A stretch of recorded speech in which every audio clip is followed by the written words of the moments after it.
What is going on, Broncos country? It is your friendly neighborhood horsepower hour. I'm joined here by my friends Jeremy, Sean, Mark of Marcky Sports, and of course, Kodiak, the Kodiak Broncos. Guys, get in the chat, get in the discussion, smash that like and subscribe. Subscribe to all of my friends, and now's the time for us to, I don't know, fix the Broncos, how we salvage this offseason, guys. I mean, it's crazy to think about that nothing has changed with this team since we met last Monday. um, it's insane. So I guess a good icebreaker before we get into telling Sean Payton and George Payton how to do their job, let's start on the positive side. There were a lot of re-signings. Let's talk about our favorite one of them. Let's start with you, Kodiak. All right. Well, a lot of people do not like the money that we gave to this certain player, but I am more than happy that J.K. Dobbins is back in the orange and blue. Okay. The reason I'm really happy that he's back in the orange and blue is because he showed so much passion for being a member of the Denver Broncos this past year.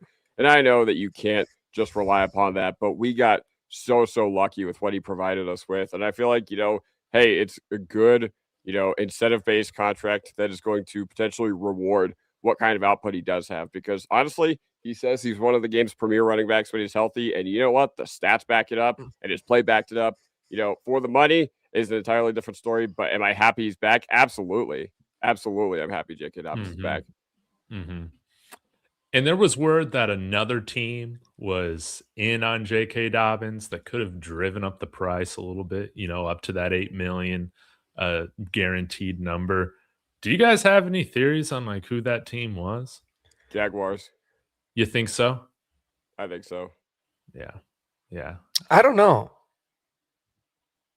I mean, the Jags could make sense. I just don't believe any of that. Like, I don't know. It just doesn't. That seemed like it was reported to try to make them feel better or something for the overpay. But I mean, backs don't get paid in general. I don't think the NFL all of a sudden got like really, really hot on J.K. Dobbins after another injury-riddled season when nobody wanted him last year. So I have a hard time believing that. Yeah, but the Jags would make sense. I don't think it's value 4x, but they did get Rodriguez from Commanders, right? Yeah. So like it makes sense when they lost ETN that they would potentially be in the market for that. Yeah. Where did Rachaad White go? Commanders. Wow. The Commanders got a lot of players. Yeah, they've had a good offseason. Okay, yeah. J.K. Dobbins. Well said, Kodiak. Mark, which player would you go with? I can't even believe we're having this convo. This is crazy, huh? I know. But to try to make it on a it's wild. I'm gonna stick with it. I was kind of thinking about this earlier, ironically, and I think my favorite signing was still Alex Polcheski.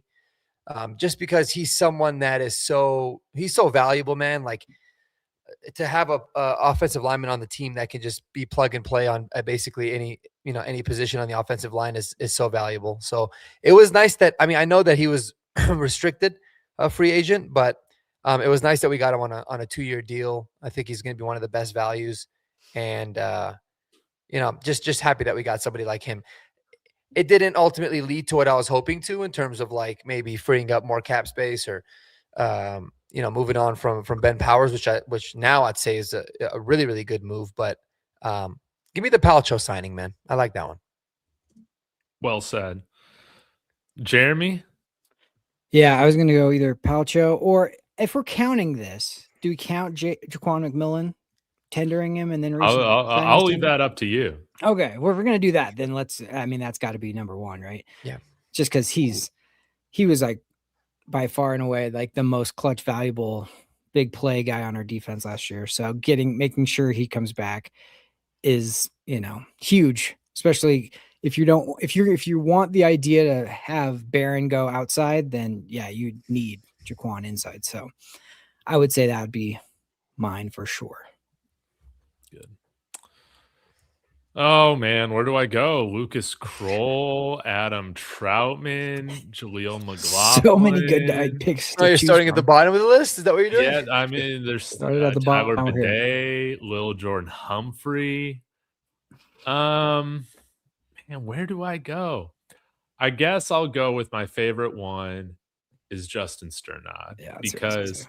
if we're going to make it such a big deal to be out there, to call the right defense, to get all these guys in the right position, if we're going to make this the most important thing you do as a linebacker, even over your actual play on the field, then you better have a guy that can call the defense if Alex Singleton goes down. And you got Justin Sternad. He's improved, every single year. Definitely over the last couple of years. Maybe he's in for his best year yet, and that would be fantastic. So I like that deal. I like that it's a 2-year deal.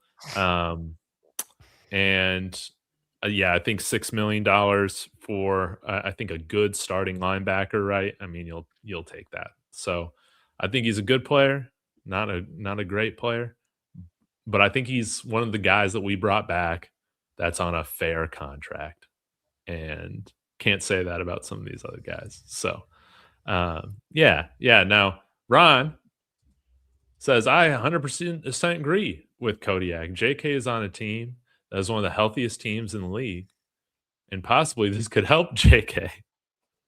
Then how do you feel if he finishes the season? How do you feel if he finishes the season, Kodiak? Good, because that's something he's never done before.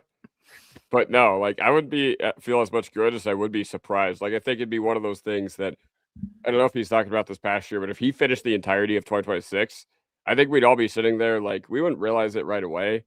But first, second week of the offseason, we'd be like, dang, J.K. Dobbins played J.K. Dobbins finished the season. Wow. Because I still, even with that contract, I still don't expect to get 17 out of J.K. just because that's not the guy he's ever been. But yeah, how do I feel? Good. If he finishes the season. Well, let's get into a more interesting part or a more interesting question. I think Broncos Country's had a lot of fun interacting with us over this past week. Mark, you had a great video. What did you put it out? Was it earlier today or yesterday? About how, this offseason, it just sucks, man. Oh, yeah. It's a disaster. But let's talk about, before we get into fixing this offseason for our Broncos, let's get into our most hated signings. We got a lot of guys brought back. We're going to start off with Jeremy and work our way around. Who is your most hated re-signing right now on our Denver Broncos? Oh, there's just so many to choose from. I was gonna say, Jeremy, you had the look on your face of like you look like you wanted to puke. Yeah, well, I was like, is he doing all right? As we re-sign people, that's how I felt. No, I would say there's worse. Like you could debate either one of the tight ends, Lucas Kroll or Adam Troutman. Honestly, Adam Troutman's a better football player than Lucas Kroll, but I'm going to say Adam Troutman just because it felt like that one meant other things weren't going to happen. And that was what was disappointing about that one. Like there was the Bellingers, there was like the Likeleys, there was some guys out there that were like, oh man, maybe we'll go for this guy. Maybe we'll go for this guy. And as soon as the Troutman news hit, you're like, nope, we're not going to do that. Kroll is kind of like a throw-in. And it's like, well, he's been on the team. We'll see what he's got. He'll come in and compete. That's not like one of those signings that I'm like worried about. Like, oh, they're going to like not draft somebody because of Lucas Kroll. No, that's probably not going to happen. No offense to Lucas Kroll, but it was the Troutman one that really was like, damn it. Because it was too much money too, in my opinion. And then his like statement about how he's all around tight end, that made me want to puke as well. Honestly, just like, okay, don't talk about it, be about it, Adam. Let's go, dude. Come on. So yeah, that was the one that one bugged me the most, I think. I'm telling you, if that was Jerry Jeudy making those comments after an overblown contract or an overpriced contract, dude, like Denver media would be talking about him on the radio all day long. But for some reason, Adam Troutman gets the good guy label, so he can go out there and put out insane things through Chris Thomason. They were just insane things to say. It was propaganda. It's not even true. Yeah, I was kind of disappointed that wasn't talked about a little bit more. And I kind of lost respect for Adam Troutman. I'm calling him Adam Trashman now until he earns my respect. So, Well, Trout Yeah. does smell like trash. So Yeah. He Smells plays like like it too. Yeah. it is true. All right, so we got one vote for Adam Troutman. Mark, who are you going with? yeah, if I could pick the same one, I mean, it's the easiest. It's going to go down as one of the worst signings ever, in my opinion, just because of not just the contract and all that, the repercussions that came from it. Is the Adam Troutman signing? It was horrible. It came at a terrible time. Didn't even allow for us to really. We only got to be excited for free agency starting for like a little bit, and then we kind of knew like we might not do all that much because it happened the day before the illegal tamperings. So yeah, it's easily the Adam Troutman. He was overpaid prior, and he wasn't even getting paid that much, and now he's getting way more money. He can't block, he can't catch. And what bothered me a lot too, Jeremy, obviously the comments that he made was like just nauseating. But what really pisses me off is, they're always talking about how he's been such a good mentor and good locker room guy. And, and they particularly said he was such a good mentor and someone that he took Lucas Kroll under his wing and was such a good mentor to him. And like, dude, let's probably not say that, you know what I mean? Because that just proves exactly why he's maybe not a good mentor, because Lucas Kroll, like at one point was flashing and then started to get really close to Troutman. And he's like, oh, nope, just completely forgot how to play football. So that one really bothered me too. It's like, it's not a selling point at all to say that he's a mentor. So yeah, easily for me, Adam Troutman. I feel like this contract, I don't know if you guys can relate it to an Avs signing, but if I'm trying to relate it to a Nuggets signing, it's just going to be a thorn in your side, like Zeke Naji. Zeke Naji has kept you from making moves. Adam Troutman, again, you're not signing your tight end 3 to a 3-year contract, $18 million. You just right then capped what you're able to do just putting tight ends out there with what you're paying him, man. And it's going to be a thorn in our side this year. Yep. Yeah, Well the Zeke Naji. I think the Zeke Naji contract is a perfect comparison in every way. Just came out of nowhere. It's like, what the heck? Was this guy done to earn this kind of deal? Well, and he doesn't even you thought at that point, okay, he was gonna eventually play, and he just doesn't play. And when he does, he's awful. And yeah, I mean, how many deals do you think he's probably held us back from? Thank God we got that Michael Porter Jr. off the books, but good Lord, yeah, it's same thing with Troutman, man. Like, it's not just about the contract. What is he going to prevent us from getting, whether this offseason or in the draft as well? And it's probably a lot of guys.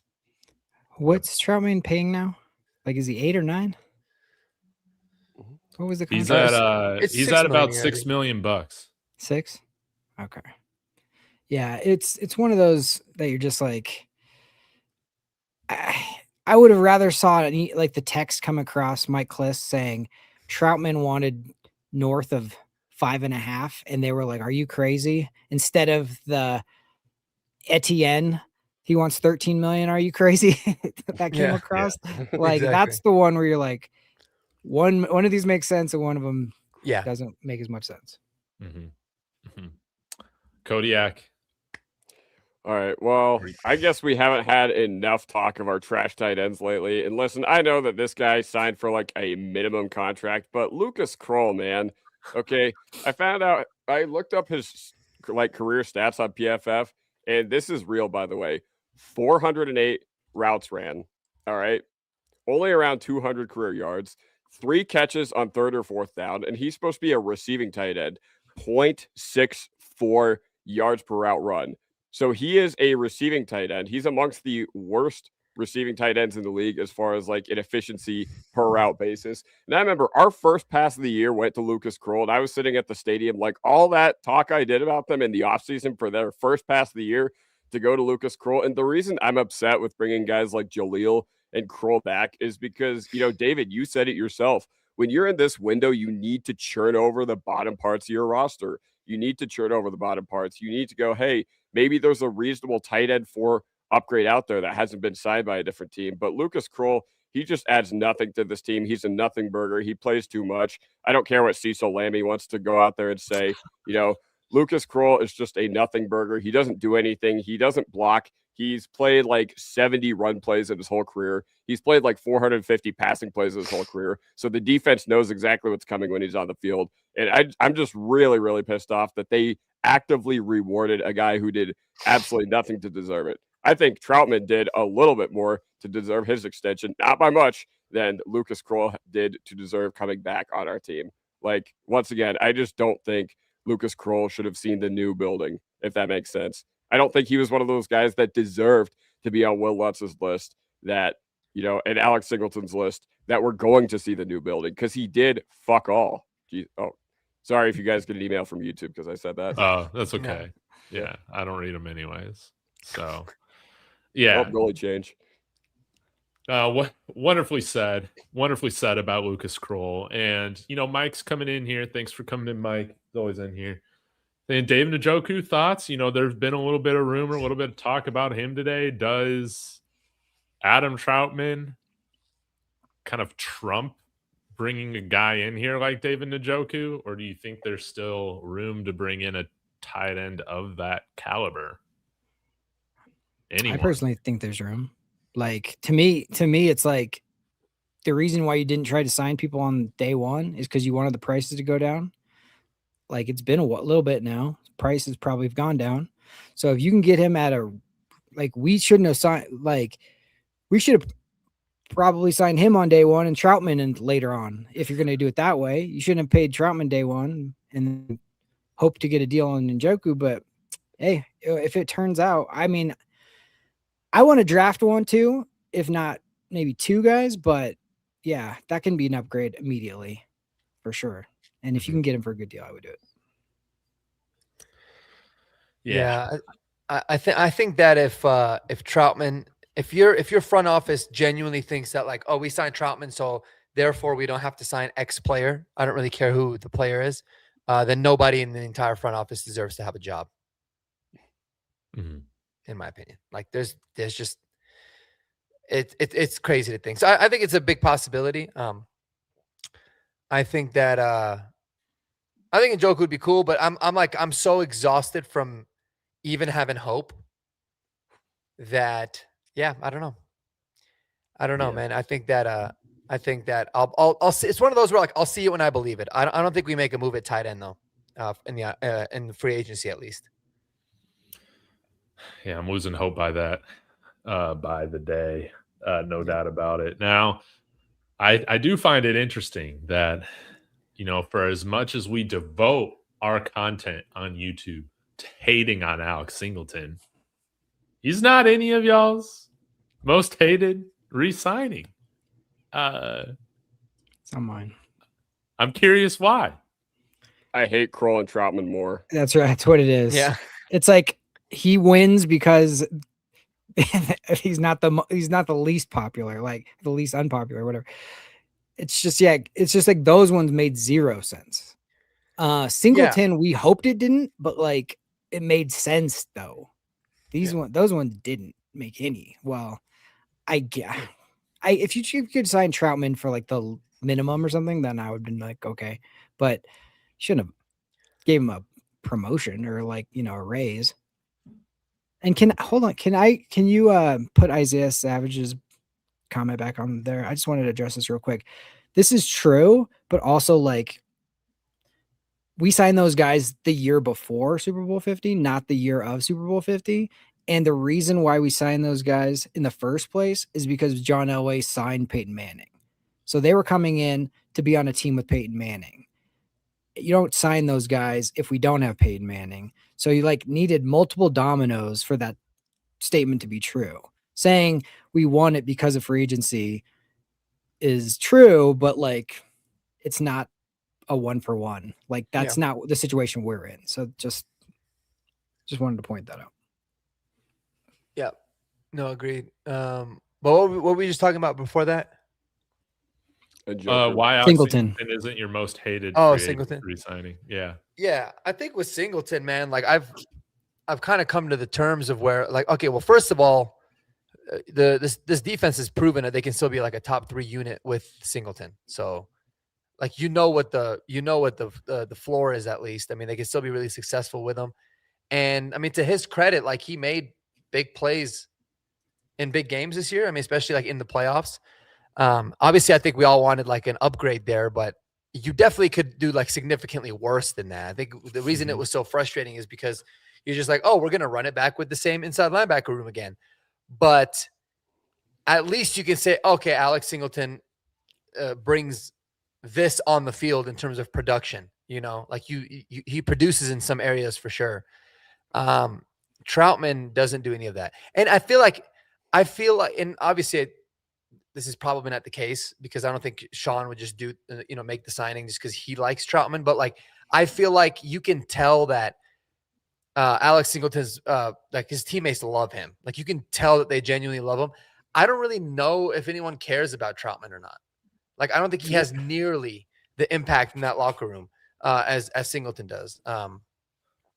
But obviously it's different. I mean, because they still appreciate the kind of work. Like, I mean, Troutman still plays a lot. Like he has a really shitty job if you think about it in a sense of like from a football standpoint, like all he's doing all the time is blocking like big dudes. And it's he's doing a lot of the dirty work. Whether he's doing it good or bad is obviously a different discussion, but I mean, that could warrant some respect, but I feel like Singleton's got just way more love and respect in that locker room than Troutman does too. But yeah, but Troutman go ahead. No, I was gonna say there's been so many bad re-signings and like obviously zero external signings to the point where like I don't even like think negatively on the Singleton move anymore.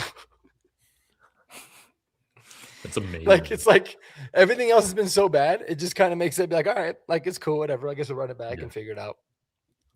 I will say Troutman for the locker room type of thing is he has been the guy who's like stepped in and like said to the media, like defended Bo on bad games or bad moments or whatever. He has done some of that. So I think that they do like him and they do respect him.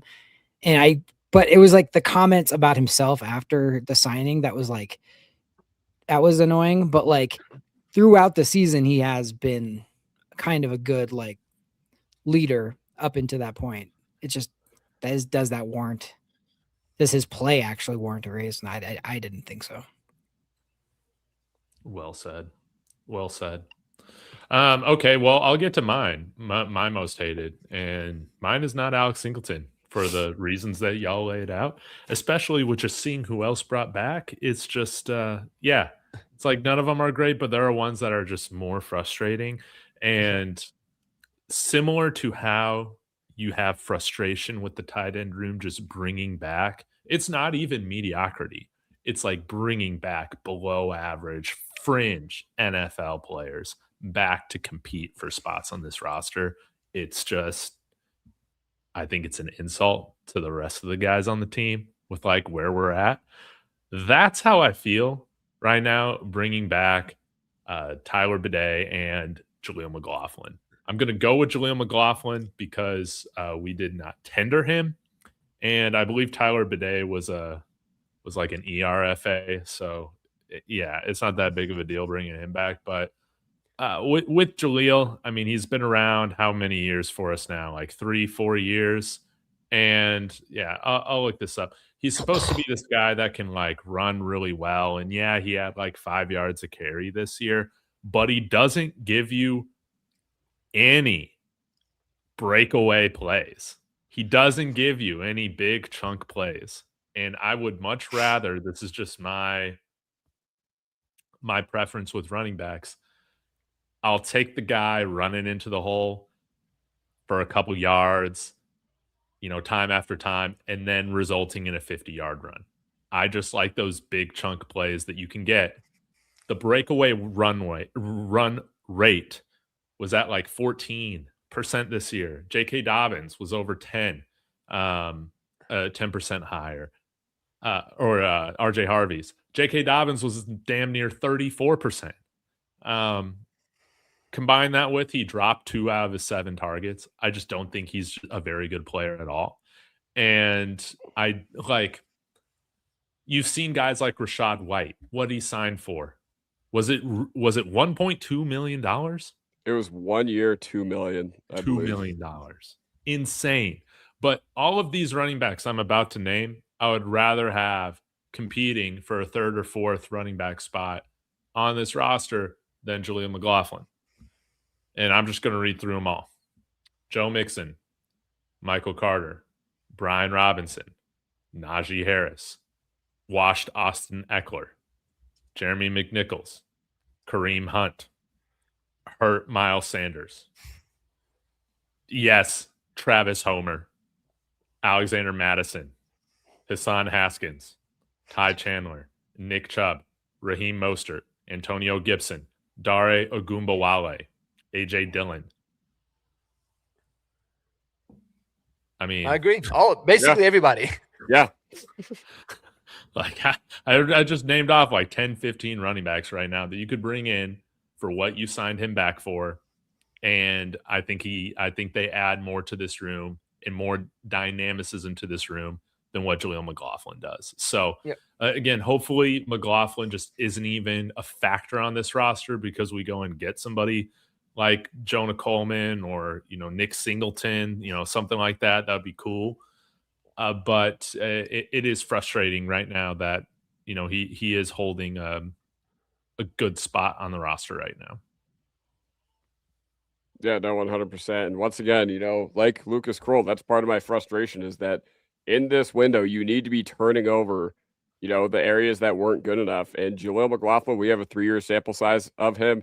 And this past year, he was inactive for half the year. So the only reason he was active was because JK got hurt. Now, once again, you do need to plan your running back depth accordingly. And I feel like they just didn't do that. All right. Jaleel had legit juice in like the first 5-6 games of his rookie year, but that's honestly kind of gone out the window. And he also failed to capture the backfield in 2024 when he was behind a struggling Javonte and a struggling Estime during his rookie year too. So he's had his fair share of opportunities. And once again, it was one of those, even if he goes somewhere and balls out, I'm just like, okay, cool. It wasn't going to work here. But we have a 3-year sample size of it not working here. So once again, we can't use the phrase run it back because that excuses laziness, in my opinion. And this is exactly what I'm talking about. Yeah, this is a good comment right here from Aaron saying, hey, but Jaleel's, in the facility at 5 a.m. It's like, do we just bring him back because we like the vibe he gives the team rather than like what he brings to the play? Like, I understand bringing back Alex Singleton, he's a captain, like you guys brought up. But bringing back fringe roster guys because of their character, I just don't understand it.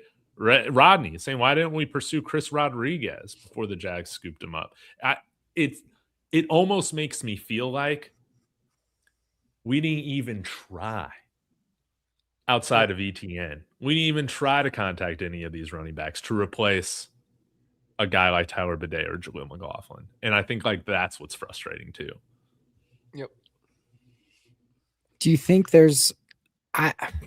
what that told me though was like they are comfortable with something. And to me, it seems like they have I think there's maybe 3 or more guys in the draft that they're like, we like these guys. Dobbins is the main priority to get back. Obviously, the contract with that. Yeah. You split that with RJ Harvey, and you pretty much have the main part of your room back. Now, if you can bring a third option in high in the draft, who you like, let's say you like Price, Washington, and Coleman, and you're like, okay, we think we can get one of these guys.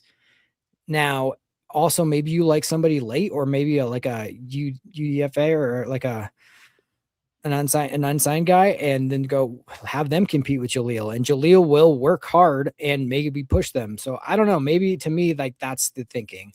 Like we just sit here like a month before and we're just like, I don't like this move. I don't like this move on, in a vacuum. Yeah. I don't love it. But like, I think they're thinking like down the road of like, back burner moves and these are competition moves. And we're looking at it like more than that. And in their heads, they're like, no, these are just guys we want in here to set a competitive tone and might not be on the team. I don't know. Hopefully. I'm trying to be optimistic. No, I appreciate your optimism. The only thing that I keep going back to with this is I feel like they just use familiarity as an excuse for their lack of aggression. Okay. There's no way that after the draft this last year that Ingram and Harvey were the only two running backs and tight ends of note that you should have added. And they weren't even, the problem for me is they weren't even aggressive in the UDFA pool at those positions too, which was, kind of baffling to me. There were some solid, interesting guys out there for the team. We didn't even sign one. Yeah, we didn't even sign one. So once again, it's not about okay, yeah, Troutman prevents you from doing certain things too. But I feel like Jaleel also prevented them from doing certain things in the past. I feel like, just relying on these guys like Kroll, it prevented them from doing those things, last draft cycle. So that's where I'm just a little skeptical. Obviously, I can imagine they're going to take one in the draft. I imagine it's going to be high. But once again, at the positions you're weak at, I don't need 7 offensive linemen, okay, to compete for a spot. I need guys that can, be quick to adapt, and that's what the running back position is. Now, obviously, once again, it's not just plug and play. No position in the NFL is, but it's the most reliant on other factors. So I would like at least some interesting guys in the UDFA Hall this year. Well said. Yeah, well said.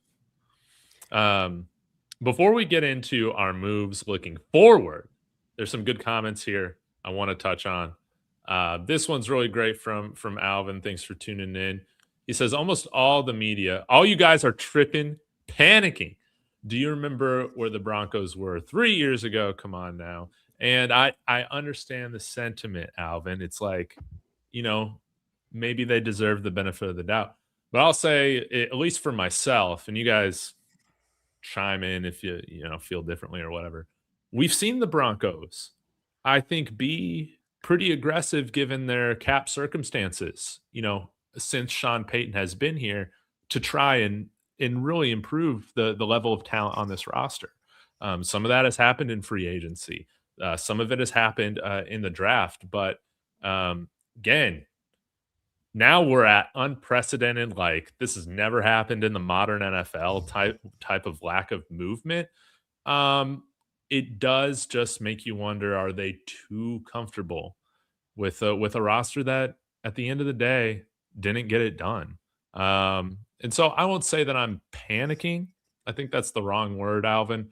I think I'm more just frustrated with the complacency that in order to win a championship, you need 53 players that can all contribute.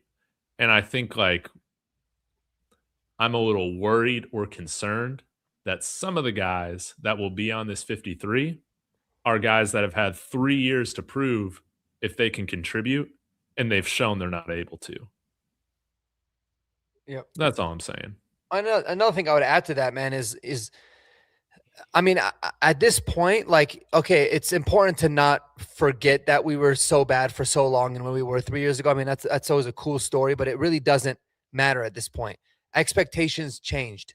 Kudos to George and Sean Payton and this ownership group for getting it to the point where now expectations have changed, because before it was this was the norm in Broncos country. So we're just getting back to where it's always been. There's always expectations for my entire upbringing were always Broncos are going to go, they're going to compete. They had, more Super Bowl appearances than they did losing seasons for the longest time. We were one of the most respected franchises. So, okay, cool. We're back to where we are supposed to be. Expectations are not the same now. The expectation is to win a Super Bowl. The window is wide open. These last couple of years have proved that, especially this past year. So, where we were 3 years ago is completely irrelevant. In fact, it should make us want to have even more of a sense of urgency. And again, it's not like we're asking for a entire revamp of a team and all these splash moves. We're just asking for a couple guys. Raise the ceiling of some of the room. Bring in some competition to make these guys better, rather than just sit on your hands. And like you said, it's unprecedented, man. It's never happened. So there's no example you can look at and say, well, this team, didn't make a lot of moves, or all the you can use all these examples. All these franchises that won the Super Bowl weren't really aggressive or didn't make a lot of moves in free agency. And I'll say, yeah, you're right. We make 0 moves. That's never happened. Like nothing. And this team's gotten worse. It's very, very easy to make the argument, obviously.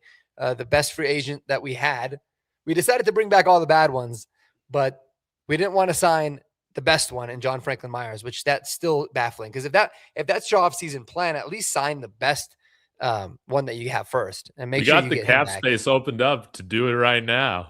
Yeah, You know? literally. Yeah, but you can't pay $22 million for a guy who plays 40% of the snaps. You just can't do that. No. Yeah. No, I I understand. get it. Yeah. I get what you're saying, and I still understand why the Broncos didn't do that. But my whole thing is like, if that's your plan, which is why I don't, and we can get into this, I don't believe this was really a part of the Broncos' plan the whole time. I think that they dropped the ball on a few deals. I think that they mismanaged the market a lot of the times, and now they're kind of just reassessing, and they're going to try to like put some trade together or something and make it seem like that was the plan the whole time. But there's no way you can convince me that the lack of moves that they've made was the plan the whole time. I don't believe it. It makes 0 sense. I just think that they got outsmarted this time for whatever reason. Sometimes it happens, I guess. It's inexcusable, but that's kind of where I'm at. I don't think any of this was part of the plan. Because again, you could sit there and say, if that's really a part of the plan, why wouldn't you pay John Franklin Myers? I mean, even though it was a lot of money, I mean, you're bringing back somebody that you know is really, really good. You felt like Alex Singleton is really good. Justin Sternad, you brought those guys back. So, it's all funny money. If a trade was part of the original plan, why didn't you do the trade yet? Well, I think so. Here's kind of my 2 cents. I'm curious what you guys think. I think the big gem prize free agent possession that this front office really felt like good at getting was Breece Hall. I think that's who they really locked in. They said everything is working towards that. Like he maybe doesn't want to be there. The Jets might be rebuilding. Obviously, they knew Muji, and so they wanted to be aggressive there. And they realized, okay, well, he's just gonna get tagged, and that whole situation didn't go the way that it was. And maybe it still does. Like I feel like if any trade does end up happening, it might really be that one. But when that didn't happen, they kicked the tires a little bit on ETN. I don't think that they were really that into him. I mean, at the right, like anytime you say they wanted him at a certain price, they're not really that into you. You know what I mean? Yeah. Yeah. It's just like if a team doesn't move up in the draft for a quarterback, but they settle and they take him at 15, they didn't really love him, because if they loved him, they would have moved up and ensured that they got him instead of just had him fall in their lap. It's kind of the same concept. So I think that they were kind of curious about ETN. Didn't work out, and then that was it. And they were like, oh, damn, like the market's a lot more expensive than we thought it was going to be. Maybe we should just re-sign our guys now because we don't want them to get more expensive, and then we'll just figure it out. That's literally what I think happened. I feel like they were very they didn't like this free agent class that much. I didn't think this was a great free agent class anyways. I think they liked some certain guys, and those guys were basically, there's 32 teams all in the same boat of like, there was more demand than there was, supply, and people went higher than they were comfortable paying them. And they were like, we want to stay disciplined to how much we pay certain people. And even our own guys got paid, in our opinion, a little too much. So I just think that they stuck to their beliefs on what it was. And they're like, well, I think you're more desperate if you're like, we have to sign somebody and I don't care what it costs. I think that's an easy thing to do, but I just think that they were more, disciplined with that. And I think they're on to plan C. I think plan A was maybe sign certain guys. Didn't happen. They were too expensive, or they got tagged, or whatever happened. Plan C, I think, is we're going to move some money around and we're going to try to go after people with trades during the draft. And I think that could happen for sure. But I don't think, I've said this before, but Sean is very specific with the type of guys he wants. It's not just talent that's available. And so I just don't think that they're into it as much as everybody else. People just look at talent and go, oh, we want this guy is better than this guy, so let's get him. And I just think they calculate a lot more into that. Yeah. But there's no way they're moving all this money around for no reason. Like, Yeah. there just isn't. Yeah. It might not happen, but they are trying to do something, I think. Yeah, although one of the things I will say is if they truly thought that this free agency class was weak, then their assessment of it was basically different than everybody else's. Because what did we hear about? We heard, wow, this is going to be a hot inside linebacker market. We heard, wow, there's a bunch of names on the tight end market that are interesting. So if the Broncos truly felt that way about this free agency class, and we're just like, well, it's a weak class, like, all right, I get not going out there and getting like Shaheed or Alec Pierce or all that. But what I can't respect is all these upgrades being there for minimal cost, like Chanel, like Kohler, and then you just standing pat and doing absolutely nothing. That's the part. That's the part that I think, I think that's what gets us. And once again, even if you don't get those guys, maybe those guys, I get signing with a certain team is not just about who throws you the most money. It's about, where you're going to spend the next few years of your life. But once again, if that truly was the plan, then I'm just like, I don't know. Then don't re-sign your own scrubs, because Luka Evans put out that thing on Twitter today that says the Broncos were willing to go $6 million a year at tight end. And you know what Sean Payton said? When you only allocate a certain amount to renovating your home, then your options are going to be limited. So there you go. Yeah. And when you look at the Dave Montgomery trade, when did the Broncos get in on it? They got in on it after the deal was announced that he was going to Houston for a 5th round pick. Mm-hmm. They weren't proactive about this at all. They got in the discussion from a reactionary standpoint, saying, hey, we can increase a better offer. Why is George Payton saying he's calling around for value for everybody, but is caught in a reactionary position when it comes to Dave Montgomery? Again, something ain't adding up. Yeah. But, to transition, Aqib Talib today on the Arena said the Broncos are getting a playmaker. They're going to bring in an explosive weapon. And Denver Trav coming in here trying to rain on our parade. I'm just kidding. Guys, go subscribe to him. He says Jawan Jennings is the player Talib is talking about. Dave, how mad would Broncos country be if he's the explosive playmaker? Honestly, I'll take anything right now. So Jawan Jennings, that's great. But it seems like Talib is pretty confident the Broncos are going to be making a move. Let's Mark, if I can put you on the spot, let's get into, in the title, I put 4 moves, but that's really just us 4 talking about how to do this thing. But what moves are you making to fix this offseason for the Broncos? I would say you've got to do what you can to get Waddle from Miami. He just makes the most sense. We know the Broncos were interested in him. Miami's completely redoing, their roster. They're taking on all this dead cap. Maybe you could say, hey, we'll help you offset some of the dead money, or we'll eat it, whatever it might be, in order to help out. You easily can do it. And they're primed in a position where they can, like, because of where they're drafting. Let's say we gave them pick number 30. They have 2 first-round picks. They could easily use one of those picks on one of these receivers early on in the draft, and then have some flexibility at 30 to be able to still have ample weapons around Malik Willis. But I mean, that's what I would do. I think Jalen Waddle is exactly the type of explosive receiver this Broncos team needs. The more I was thinking about it, I think we got so caught up in like the type of receivers that Sean likes, right? We always talk about, like, he really likes the big body receivers and the Cortland Sutton or the Pat Bryant types. But I don't think that matches the best with what Bo wants to do. And maybe Davis Webb realizes that. Like, Bo wants to get the ball out of his hands quickly to guys in space, accurate in rhythm, and guys can get going. And he fits really well with somebody like a Jalen Waddle. That's why I liked Wan'Dale Robinson. I know he ended up making a whole lot more money than he probably should have, but good for him.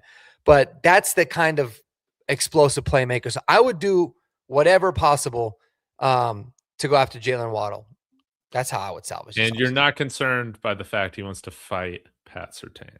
Are you? No, because him and Pat Surtain are really good friends. I know that because I listen to Pat Surtain's podcast all the time. Him and all the Alabama guys are really close, and they're always giving each other a hard time. So I'm sure that's why he chose Pat Surtain, because he's just like, messing with it. And maybe he was thinking about Pat because he was thinking about Denver and he wants to come play here. That's what I'm thinking. Yeah, by no means do I think that there's any beef. I think it was all funny, especially because even Pat Surtain was like, he tweeted him back of like, you got a little bit too much dip on your chip or something like that. So they're just messing with each other. And man, if that's what it takes, if it takes for them to get into a boxing match for him to come here, cool. I'll gladly pay for tickets to go watch that, and you can start paying back the contract. Mm-hmm, mm-hmm. So it's going to be a big play receiver. Mark is saying you trade for Waddle. Let's go to Jeremy. What's the move you do to have this offseason be a net positive for the Broncos?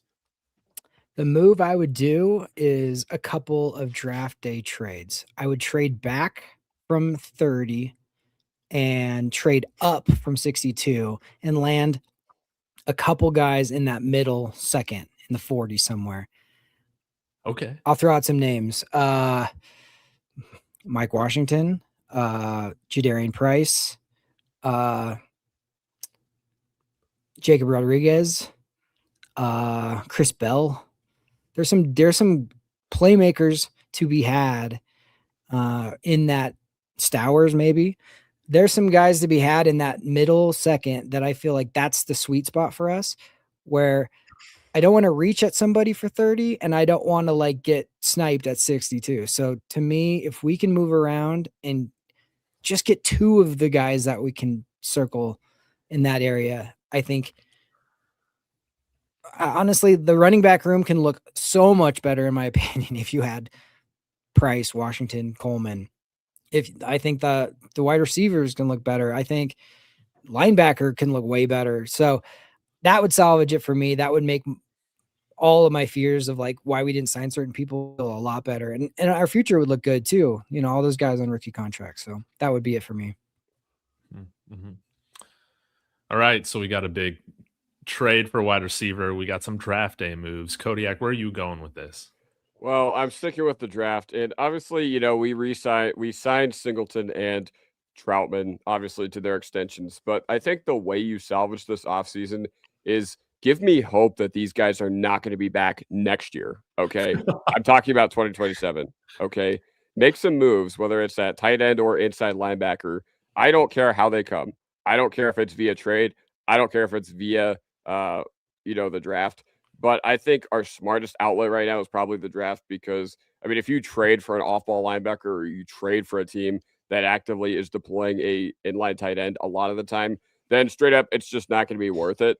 So, yeah, I think the best avenue for that is going to be the draft. Now, there are two positions, in my opinion, that you cannot take high during the draft. Quarterback, quarterback, and edge. All right, anything else is fair game. That being said, I like Jeremy's idea of trading back. Okay. I like the idea of, hey, maybe let's get by some miracle, if Jacob Rodriguez is able to fall in the second round. Definitely not going to happen at this point, I don't think, but you never know.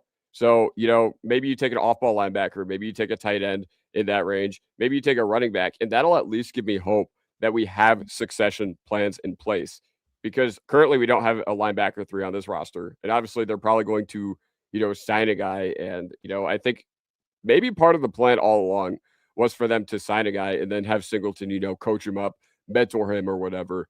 And yeah, honestly, I don't hate that idea.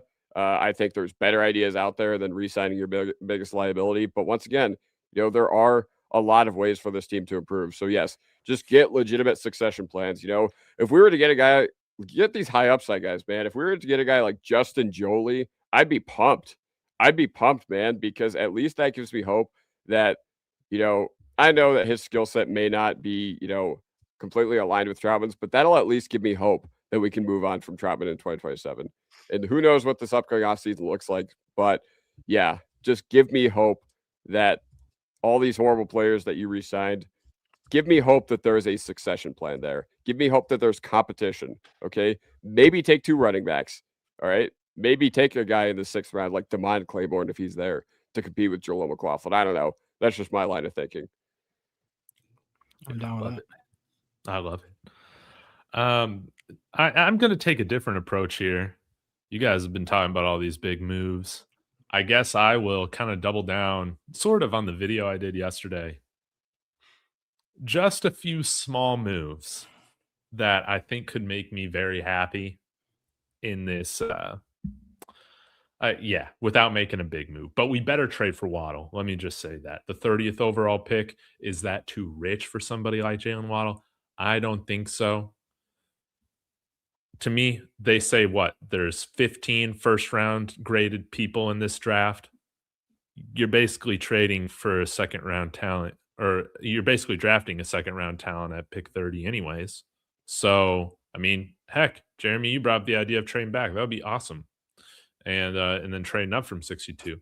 But yeah, if you can trade pick 30 for Jalen Waddle, I think I would do that. I wouldn't trade a top 15 pick for him, but I would definitely do that. If we can't trade up and go get somebody like Jordan Tyson, if we hadn't trade for Waddle by then, you try and do that. But here are the moves that I would like in the third wave of free agency for the Broncos to fill out their roster. Some of these guys I didn't talk about yesterday. On the defensive line, Detroit Lions defensive tackle DJ Reader. Now, he had no sacks last year, but that's okay. He's a guy that can play nose tackle, and he can kick out to that 3-4 defensive end position. I like him. I think he would be great. Kodiak, you brought up the idea of Cam Jordan. You put out a great video on that. I'm a little unsure of if he can make that transition to playing a little bit more inside, but I'm open to it. But DJ Reader, I think, could slide into that position pretty naturally, and we got the cap space to bring him in. Mark, you've sold me on Brian Robinson Jr. If we can have him as like our fourth running back, that would be fantastic with a draft pick, RJ Harvey, and J.K. Dobbins. That's a group of four that you feel really great about. Oh, yeah. High draft pick, Brian Robinson, those guys. So you bring in DJ Reader, you sign Brian Robinson, and at wide receiver, Stephon Diggs, man. Stephon Diggs, you bring him in. If you can't get any of these wide receivers, he's the fallback plan. He's the fallback plan. You could probably sign him to a deal around $15 million this year. 1-year deal. Prove it. You can cut him if he's a mess. So that's my plan. Boom. There we go. I was good with your first two, but you just absolutely killed me with the Diggs with the Stephon for $15 million too. The 1 year, he signed a deal for like 20 plus last year with New England. Yeah, it was a 1 year. It was like 1 year if it was guaranteed. No, I mean, I get he might get something like that, but what about Tim Patrick? I brought that up in my video yesterday. Would y'all welcome Tim Patrick back to the Broncos? I'd welcome him back. I wouldn't be like, I wouldn't trade for him, but yeah. Yeah, I wouldn't be stoked. He's a free agent. I mean, I wouldn't be stoked about it because once again, I mean, he got cut before the 2024 season began after a great preseason. I know. Well, Lil Jordan Humphrey made the roster over him. That's true. I would rather have him playing big slot than Lil Jordan. Me too. You know who's going to play big slot this year, though? Pat Bryant. I think he wants to be deployed as a power slot, but I think I'm on board with the idea of like a outside, like do it all, like kind of do the dirty work transition.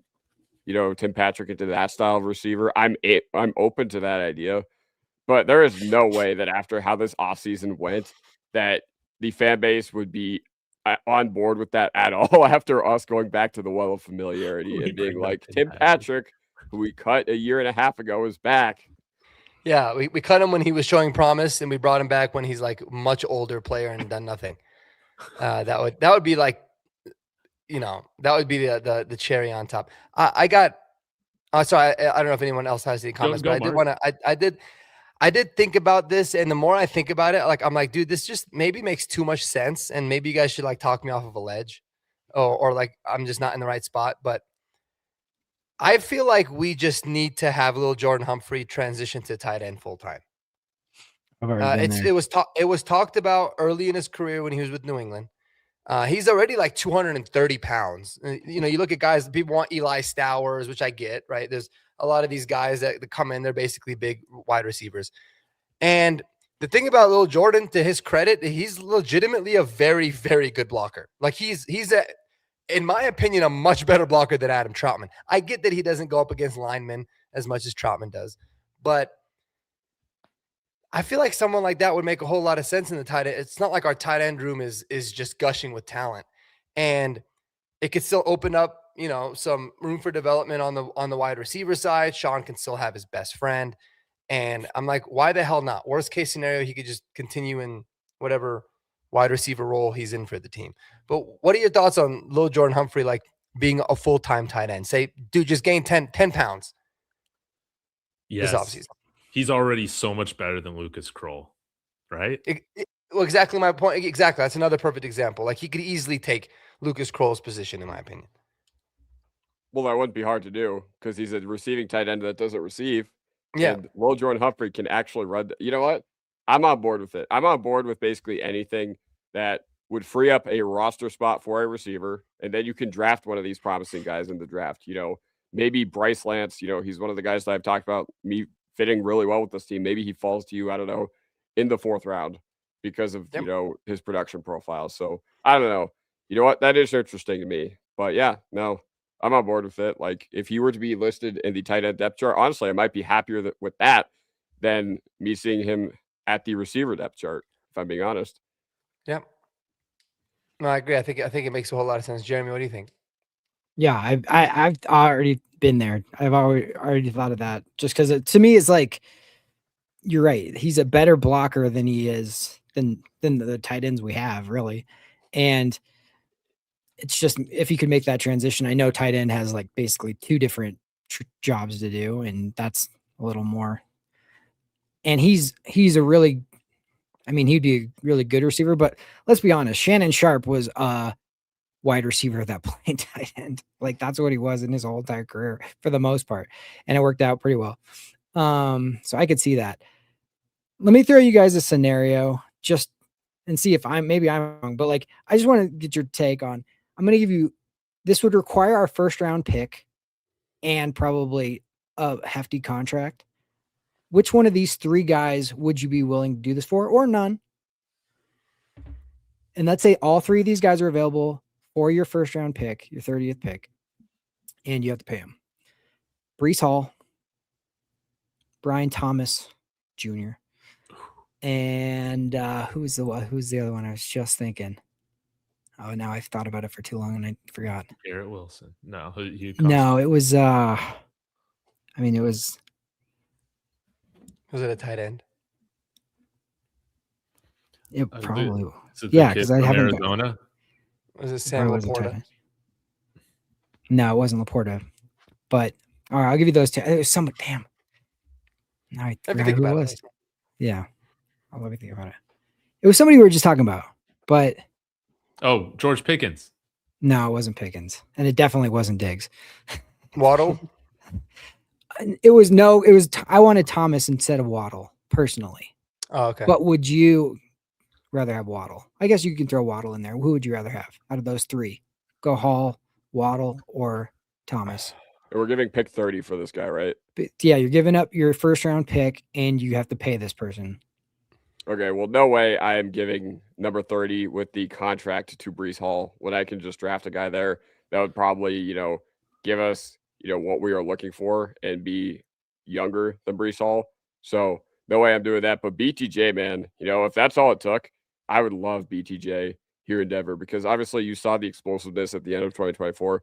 Didn't really seem to mesh well with Cohen. Like, I don't know, the 2 guys that really ramped up this year in Washington seemed to be Jacoby Myers and Parker Washington in Jacksonville, and Travis Hunter also kind of had a weird arc as well.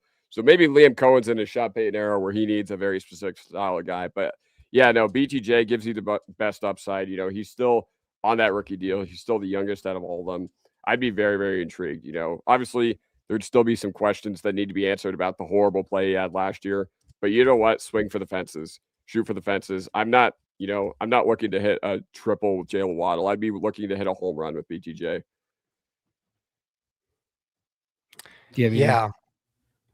Yeah, I would agree. I would agree with Kodiak on Brian Thomas. I just feel like, man, I know that Last year was really disappointing for a lot of people, but dude, what I saw from that kid in his rookie year, I haven't forgotten. That dude was special, man. Like special as all hell. And I loved him coming out of LSU. So that would be the easy choice for me. And it's tough. I know you say like you have to pay him. Like what makes it even more intriguing with Brian Thomas Jr. is that you don't have to. In fact, you can't. You can't pay him until after the season, anyways. So that makes it even more intriguing because you just have him on his rookie contract and he's going to be cheap anyways. But yeah, no, that would be awesome. Even though it would be there'd be a lot more clarity if you traded for Waddle because you know exactly how he'd fit in this wide receiver room. Whereas again, you're gonna have the conversation of like, well, what do you do with Sutton if you bring in Brian Thomas Jr.? But again, yeah, I would do BTJ. Yeah. No, I'll go with Waddle. He's got 3 seasons of 1,000 yards, of at least 1,000 yards. Just a little bit more proven. You know, obviously, though, when you put up almost 1,400 yards or whatever it was as a rookie, that's insane coming from BTJ. So, I mean, I would be cool with either of them.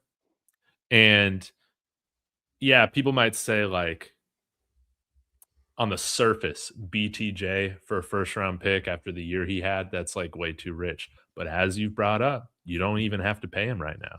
So that's part of it. Like, you're also paying for, like, a really low salary, a rookie scale deal. So you can sell me either way, but if I had to choose Jeremy, it's not Breece Hall, sadly, as much as I love him. I can't give up a first round pick for him. But I like Waddle. I like how you guys said he fits into the other pieces that we have really well. And just he has a longer track record of production. So All right, let me throw you this. Would you trade right now, even though this isn't necessarily somebody that a position of need, but it could be someone possibly available? I don't think this would ever happen because he's in our division. A first and a second for Max Crosby. Would you do it? no, he's broken. He's broken. The Ravens sent him back because he's broken. I think the Ravens reneged because they could get a cheaper Hutchinson. They were like, ooh, or yeah, they had buyer's remorse. Okay, obviously, if he passes the physical with Denver, I would do that in an absolute heartbeat. Yeah. No question in my mind. I would absolutely. And we could probably just do like a first and one of the pass rushers. I'd be willing to do first in any one of the pass rushers that we have. I mean, dude, Max Crosby's one of the best football players in the NFL. He's unbelievably dominant. Yeah. That's I guess that's all I really have to add to that. But I would do that in a second. What about you, Kodiak? I wouldn't do that, man. I don't think it's like, I think our edge room is strong enough to, it's legitimately one of those things that we can be like, we like what we have, and the front office can't get clowned because we are deep there. Okay. The question is not, is Max Crosby better than everybody in our edge room? Because it's yes. He's one of the best defensive players in the league, but it's not worth, okay, the strength of your team is in the edge room and it's in the secondary. So it's not worth losing a year of potentially being able to build out the other areas of your team that suck. That's the way I see it. Yeah. No, opportunity cost is a thing. Yeah. I think I would do it for what Mark says, because dude, here's how I would just visualize it. If we're in that same game next year, let's pray and hope. If let's say it's the AFC Championship all over again, and now you have Bo Nix and Max Crosby, and I just feel like that's the difference. I just feel like that would be the difference. I mean, I think Bo Nix would have been the difference in the AFC Championship. But let's say we go to the Super Bowl against a team like Seattle, and you need to put pressure on Sam Darnold. I trust Max Crosby going absolute just wild, like a Von Miller type of performance, than I do of Nick. No offense to Nick right now. Like, he's one of the best, but like, he's streaky. He'll get hot and then he'll disappear for 5 games. Dude, I hate freaking playing Max Crosby. Like, that dude just is, he just never, ever stops. And so to me, it's like Von Miller again, dude. Like, you just wind him up, let him go. Now, that's all contingent on if he's healthy. Don't give up that kind of stuff if he's not, all that kind of stuff. But like, I think I would do it for sure. The way he plays what against people don't us, realize, and people don't realize, is he's by far, in a way, the best, like run defending edge too. Like what he can do against the run is absolutely maniacal. Like the dude is out of his mind. So no one's going to be able to really run the ball very well against us either, which would be a big benefit. It'd be and let me dominant, just but say, it's not disrespect. I'm definitely not trying to disrespect Nick or Jonathan Cooper or any of that.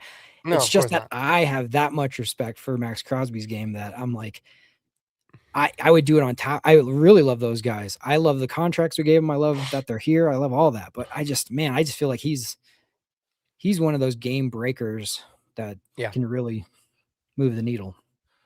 Yep. Sean loves the hell out of him. Trav's bringing up a good point here. That's why we need Cam Jordan. He's elite against the run. And here's the thing, you know, Cody, I know you brought the idea of playing him a little bit in JFM's role, but I think, imagine a top 4 rotation with Cam Jordan, Jonah Ellis, Jonathan Cooper, Nick Bonito, man. Like, maybe you can send off Dondrea Tillman out there for a 6th round pick and future 6 or something like that, you know, and then have Q Robinson as like that 5th edge. But that's a pretty exciting room, man. And it can sustain an injury or two and not miss a beat. Yeah, 100%. And I know everybody's mad at Cooper for how he played in the back half of the year, and I don't entirely disagree. So I think, you know, having a guy to stabilize the ship, if it did come to that, would be a really, really good thing. Because, like, you know, I know a lot of people have brought up Von Miller. I just got to say, I'm just not on board with that, man. You know, I understand that he has like the leadership traits and he has the passion for the Broncos and everything, but with Von Miller, I just don't see him being able to, you know, play a role that would be ideal for our team at this point. Yeah. Well, The only way I could see that is if like he was somehow not in the league for a year and then we got to the playoffs and went down with some crazy injury. And then you're like, he's been out and like, it's just like a flyer, like back end of the roster type of thing, but not, it just seems like a Phillip Rivers type comeback. Something like that. Like who is the guard that we brought in? 2015? Evan Mathis type of move. Just like Hail Mary, we just need somebody. He's sitting there like that kind of a move, but not a day one of the, you know, new season type of sign. Like, yeah, I agree with you on that. Yeah. Heck yeah. Well, guys, it is 9:10 p.m. Mountain Time. We should probably get shutting this thing down. Want to thank everybody, man, in the chat. Y'all were absolutely on fire today. Great conversation. And, man, I really hope, you know, last week we hoped that we would have a signing to talk about. But maybe by next Monday we'll have a new player that we can break down so in depth and how they're going to help our special teams, or, you know, something like that. But yeah, appreciate the kind words. Real quick, Kodiak, Mark, y'all got anything going on your channel people can keep an eye out for and get excited for? I'm posting a lot of short form content because the Broncos aren't giving me a ton of long form. So, yeah, I don't know. Just posting shorts. If you want something that's easy to watch and listen to, then head over to my page at Kodiak Broncos on YouTube or TikTok. It's always fun arguing with you guys in the TikTok comments. But I do want to congratulate Mr. David Talks because he has been really ramping it up the past week. Okay. I think you've gained a total of almost 200 subscribers since free agency began. So that's pretty good. That's a pretty dang good week for him. So yeah, shout out to you, Mr. Talks. Thank you. I'm out of my post-flu, COVID, whatever slumber, and I'm back to the grind. So thank you. Yeah, Mark, what do you got coming up? How many subscribers are you away from 2,000 now? 200 away, roughly. Come on, y'all. Yeah. Get in the description. Subscribe. That'll help me out if you guys to subscribe. Check the channel out. I want to get that goal hopefully before the draft. Dude, speaking of flu, COVID, I had flu and COVID, and I even tested positive for RSV this last week. And I've been sweating this entire show, still trying to get over it. So I'm just excited to get back into making some sort of content. But thanks to Kodiak for helping me out with that video that you sent for making shorts. So hopefully I'll have a lot more shorts coming out. But really want to, I'm going to start diving into a lot of draft stuff. I got a draft channel, NFL Mark Draft. I'll also put a lot of that content on my Marcky Sports Denver page. So talking a lot about drafts, mock drafts, film reviews, rankings, all that really fun stuff. And then maybe the Broncos will give us something to talk about aside from just the draft. So we'll see. Nice. It's a good thing that you got sick this past week because the Avs are making me sick right now. 5 goals on 10 shots. Good Lord. Who's the goaltender tonight? It was it started Wedgwood, then they pulled him after like 5 shots, and now it's Blackwood. And Blackwood's been the one that hasn't been that great, right? Yeah. No, they've both been cheeks today. Wow. It's been awful. Power play's been terrible. Everything's terrible. Same with, at least the Avs still got their championship coach. I mean, the Nuggets, in retrospect, it's not looking great going with the first-time head coach with a championship window, man. It is, that's been rough sledding. Yeah. Watching all that. So, guys, thanks again for tuning in. Y'all have a wonderful evening. We'll be back next Monday. Go Broncos. God